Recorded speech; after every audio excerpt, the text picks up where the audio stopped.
ரட்சிக்கப்படாத கணவனுக்கு நீ போதனெல்லாம் ஒன்றும் பண்ண வேண்டாம். இங்கே வசனம் என்ன திரும்ப சொல்லுது, நீ கற்புள்ள நடக்கை நடந்து உன் ஹஸ்பண்டுக்கு நீ கீழ்ப்படிஞ்சால் மட்டும் போதும்.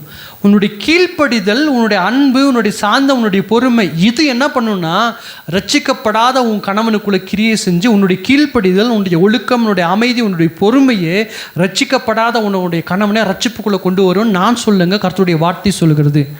போதனை இன்றி ரட்சிக்கப்படுவாங்களாம். ஆனால் நம்ம என்ன பண்ணுறோம், போதனை பண்ணி கொண்டிருப்போம். இங்கே பாருங்கள், ஆண்டவருடைய வருகை சமீபம், நரகத்துக்கு போயிடுவீங்க, ரட்சிக்கப்படுங்க.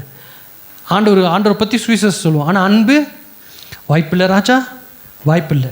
பொறுமை வாய்ப்பில்லை ராஜா, வாய்ப்பில்லை. சாந்தம் வாய்ப்பில்லை ராஜா, வாய்ப்பில்லை. என்னைக்காவது உங்கள் ஹஸ்பண்ட்டை பொறுமையாக, சாந்தமாக, அமைதியாக கீழ்ப்படிச்சிருந்தீங்க, என்றைக்கோ உங்கள் ஹஸ்பண்ட் ரட்சிக்கப்பட்டிருப்பார்.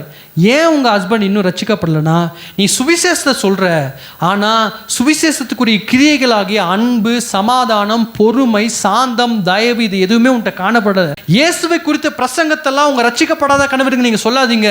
இயேசுவை உன் வாழ்க்கையில் காட்டு, உன் குணத்தில் இயேசுவை காட்டு. அன்பில், பொறுமையில், சாந்தத்தில், தயவில், நற்குணத்தில் கிறிஸ்துவை நீ வெளிப்படுத்து. அப்படி உன் குணத்தில் நீ இயேசுவை காட்டிட்டனா நீ பிரசங்கமே பண்ண வேண்டியதில்லை. உன்னுடைய குணத்தை பார்த்து, உனக்குள் இருக்கிற கிறிஸ்துவின் சுபாவங்களை பார்த்து நீ போதிக்காமலே அவங்க இயேசுவை ஏற்றுக்கொண்டு உன்னோடு கூட சபைக்கு வருவாங்க.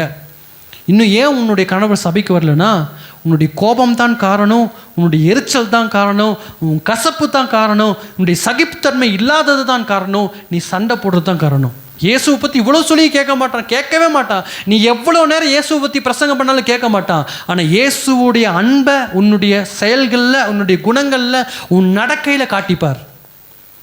நீ பண்ணுற பிரசங்கத்தில் இல்லை, உன்னுடைய அன்பு, உன்னுடைய சாந்தம், உன்னுடைய பொறுமை, உன்னுடைய கீழ்ப்படிதல்னால உன்னுடைய ஹஸ்பண்டை ஆதாயப்படுத்தி கொள்ளலான்னு நான் சொல்லுங்க. ஒரு மாதிரி பார்க்காதீங்க கோவமாக, பைபிளில் இருக்கிறத தான் நான் சொல்கிறேன். நம்பலைன்னா மறுபடியும் உங்களுக்கு வாசிக்கிறேன் பாருங்கள்.